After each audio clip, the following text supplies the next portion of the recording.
Sobat Film, bertemu lagi bersama saya yang akan kembali membahas sebuah alur cerita film action menarik yang pastinya akan sangat seru untuk kalian tonton. Dan film yang akan kita bahas kali ini berjudul Daripada Penasaran, bagaimana kalau kita langsung saja ke TKP.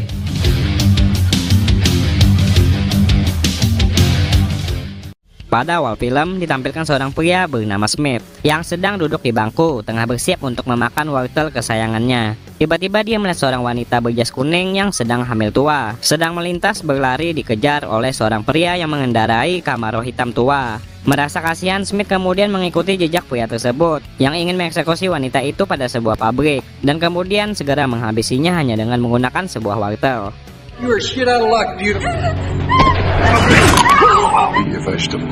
Namun tiba-tiba sekelompok penyerang lainnya tiba-tiba datang untuk membalas perbuatan Smith.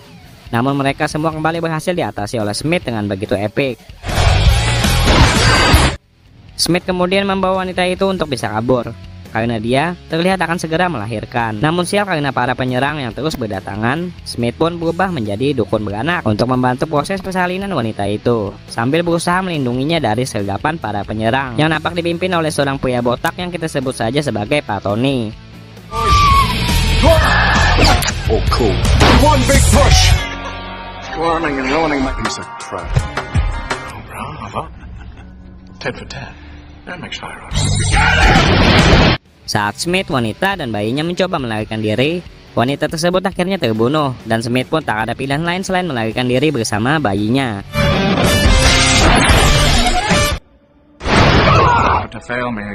Saat dia berhenti di kamar kecil, Smith yang sadar bahwa dia telah diikuti oleh seorang pria berpakaian keren bernama Letton. Hingga pada akhirnya sebuah pertarungan pun terjadi. Beruntung Smith di sini tak berniat untuk menghabisinya.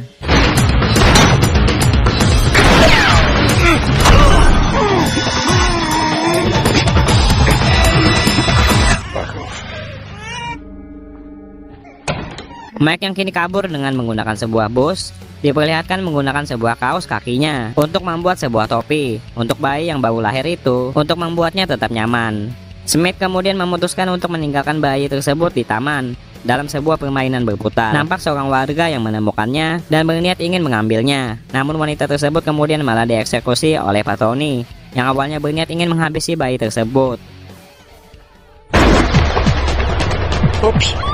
Mike yang melihat kejadian itu kemudian terdorong untuk menyelamatkan bayinya, yang mana secara epik dengan menggunakan skillnya, dia pun akhirnya berhasil dan kemudian segera kabur. Mike kemudian memutuskan untuk pergi ke sebuah bordel berbasis gereja untuk bertemu dengan kenalannya, seorang wanita esek-esek bernama Donna, dengan berharap agar wanita itu mau menyusui bayi tersebut sekaligus merawatnya dengan upah sebesar $5.000 sebagai bayarannya. Namun di sini Donna menolak permintaan Smith tersebut.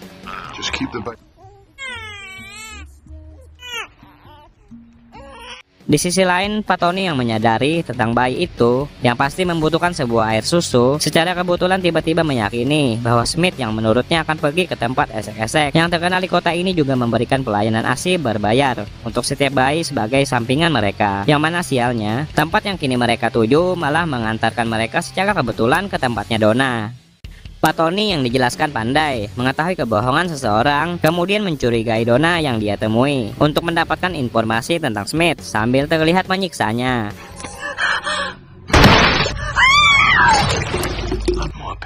Beruntung Smith yang masih berada di tempat ini berhasil menyelamatkan Donna dengan menghabisi seluruh anak buahnya Pak Tony dan kemudian mengeksekusi pria tersebut hingga tergeletak.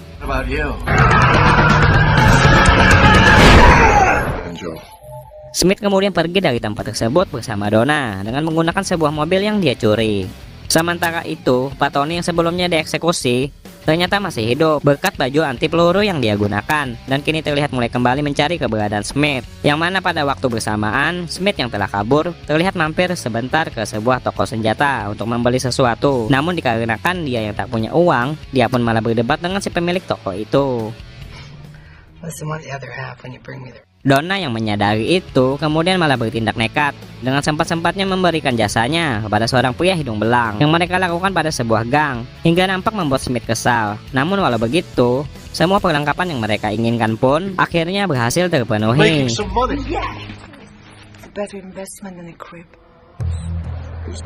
Smith kemudian membawa Donna dan bayinya ke tempatnya, sebuah loteng di gedung industri yang nampak tidak terlalu mencolok. Bahkan kunci pintunya pun harus diaktifkan oleh seekor tikus. I'll be watching all the priests.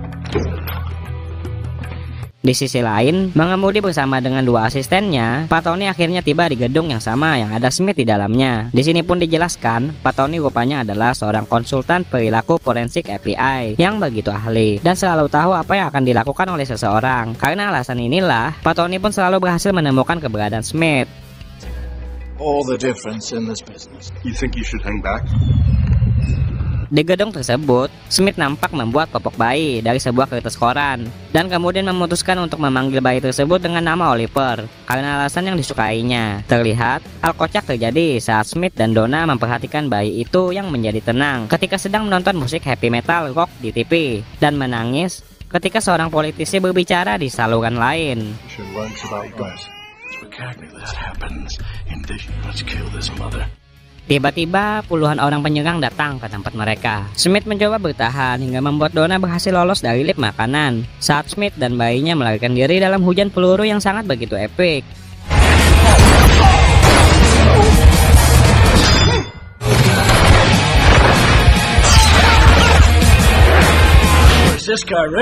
Pak Tony dan anak buahnya kemudian mengejar mereka dengan bantuan anjing pelacak, tapi Smith berhasil menghindari mereka dengan mengecohnya menggunakan popok bayi sebagai umpan.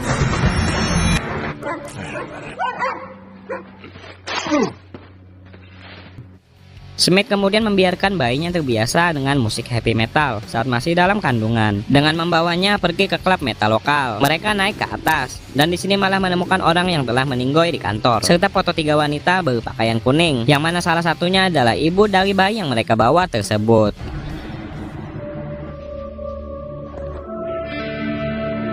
Di ruang sebelahnya, Smith dan Donna mendengar pria berjas berbicara di telepon tentang wanita yang meninggoy. Mereka kemudian menemukan ruang laboratorium dengan lemari es yang penuh dengan sampel dari satu donor. Smith kemudian menduga bahwa bayi-bayi itu sengaja digunakan untuk transplantasi sumsum tulang seseorang. We're harvesting babies. Smith, Donna, dan bayinya kemudian kembali ke kamar hotel. Smith memutuskan untuk menunggu dan menonton TV setelah menelepon semua outlet berita utama dengan informasi tersebut. Di sisi lain, Donna terlihat sedih setelah tiba-tiba mengingat kenangan akan anaknya sendiri yang dijelaskan telah meninggoy, hingga membuat Smith simpati dan kemudian mengajak Donna untuk bercocok tanam. Hingga setelah itu, kencan mereka pun terganggu oleh beberapa katmentip dari tim SWAT yang tiba-tiba muncul, tepatnya pada saat dia dan Donna masih dalam keadaan in the hoy. Smith kemudian membawa Donna dan bayinya ke sebuah gudang senjata dengan berencana memasukkan keduanya ke dalam tank M24 demi keselamatan. Dia memberi Donna senjata untuk jaga-jaga dan setelah itu terlihat masih sempat-sempatnya bersih tegang dengan seorang ibu yang sedang memarahi anaknya sebelum pada akhirnya dia pergi dari tempat tersebut. If I spanked you, see good does it?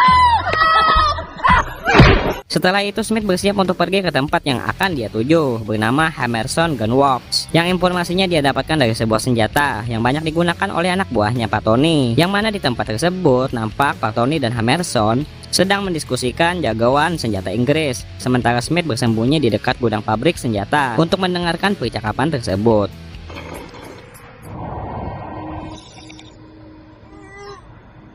Smith kemudian merencanakan sesuatu untuk mengobrak-ngabrik tempat tersebut dengan terlihat membuat beberapa jebakan dari senjata, hingga kemudian sekali lagi menyebabkan sebuah baku tembak yang begitu epik akhirnya terjadi di tempat ini. Give this guy.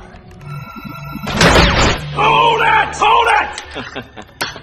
What are you? I promise to. Setelah itu, Pak Tony mengungkapkan dia mengetahui istri Smith yang telah dihabisi di tempat makanan cepat saji. Smith pun kemudian beraksi menggunakan beberapa senjata otomatis yang telah dia siapkan untuk ditembakkan dengan tali yang telah dia siapkan sebelumnya.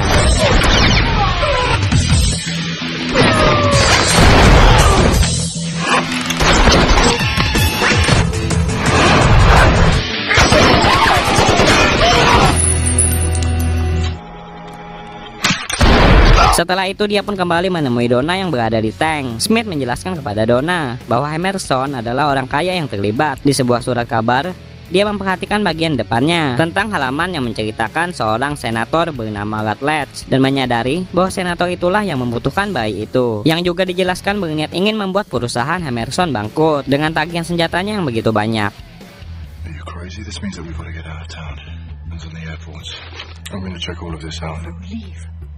Namun ketika dia di jalan, ketiganya diserang oleh sebuah SUV hitam. Terlihat begitu epik, Smith mengambil bayi itu dan kemudian melompat ke BMW merah, hingga membuat pengejaran antar sesama mobil liar itu pun dimulai.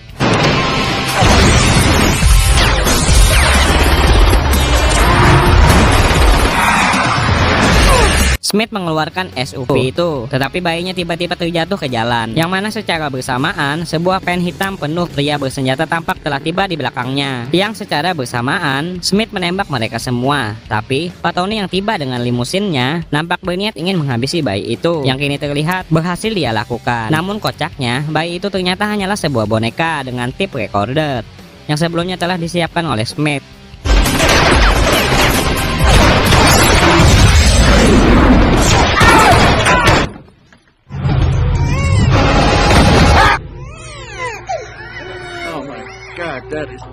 Smith kemudian menelepon ajudan senator dari pertarungan kamar kecil yang sebelumnya telah meminta pertemuan. Mereka berdua pun kemudian bertemu di sebuah kamar kecil di bandara, dan setelah itu bersama-sama naik ke sebuah pesawat jet sewaan dari kampanye senator.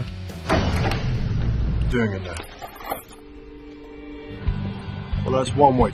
Dan setelah bertemu, Smith mengonfrontasi politisi yang nampak sedang sakit itu. Terlihat saat mereka berbicara, Smith memperhatikan serat bulu anjing putih di celana pria lain. Merasa curiga, Smith kemudian meraih Rutledge karena menyadari bahwa pria itu yang telah membuat kesepakatan dengan Emerson. Namun tiba-tiba Emerson dan Pak Tony datang dari bagian belakang pesawat. Smith dengan cepat menyandera Rutledge dan menyeretnya ke ruang kargo pesawat. Come on, Smith. Come on. To be pressed. Back off! Get back! Come on, Smith, don't be a fool. Ia memberitahu senator bahwa dengan menghabisi Rutledge akan memastikan Kongres untuk meloloskan RUU anti senjata, sebelum pada akhirnya dia mengeksekusi pria tersebut. That is my... Smith kemudian kabur dengan menggunakan parasut yang kemudian juga dikejar oleh beberapa penyerang. Mereka terlibat baku tembak di udara, hingga pada akhirnya Smith berhasil mendorong pemimpin penyerang tersebut ke dalam baling-baling helikopter yang kebetulan melintas.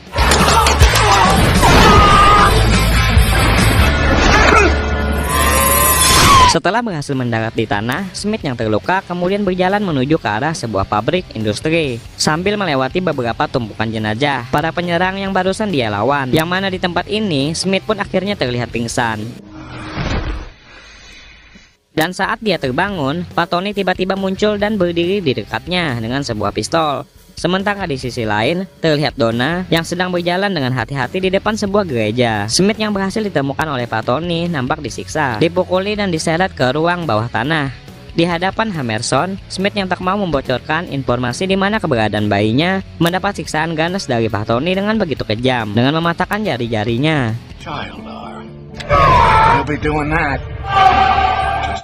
Pak Tony juga menjelaskan tentang pesawat senator yang telah jatuh, yang kini telah jadi upayanya untuk menutup-nutupi kasus tersebut. Sementara itu, atas saran dari Smith, Donna terlihat sedang menaiki bus tua berwarna hijau kemana saja. Sedangkan Smith yang pada saat ini terus mendapat siksaan dari Pak Tony, yang kini mulai meningkatkan kekerasannya dengan mengarahkan pisau bedah ke mata Smith. A little more.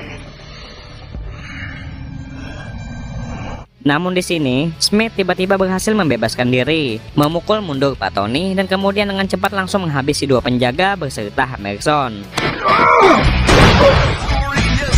Smith kemudian mencoba kabur sambil terhuyung, hingga setelah itu pingsan di samping perapian. Sebelum pada akhirnya, Pak Tony yang telah sadar mulai mendekat untuk melakukan eksekusi. Namun tiba-tiba perhatiannya teralih untuk melihat tangan Smith yang berada di depan api, dengan peluru di antara setiap jari, yang kini tepat mengarah ke arahnya. Panasnya api tersebut kemudian menyebabkan peluru tertembak secara otomatis, yang kini tepat mengenai dadanya Pak Tony.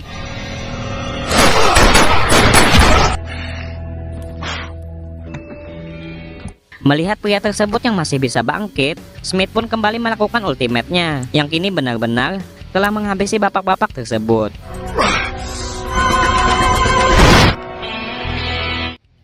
Dengan tangan yang diperban, Smith pun segera pergi untuk menunggu bus hijau yang berada di depan gereja. Dia pun naik bus itu yang terlihat dipenuhi dengan kaum happy dan kemudian turun di toko es krim. Di dalam toko itu, Smith akhirnya kembali bertemu bayinya dan juga Donna yang tampak telah bekerja di toko itu. Mereka pun kemudian langsung berpelukan sambil dipandangi oleh seorang pria gemuk yang sedang makan es krim.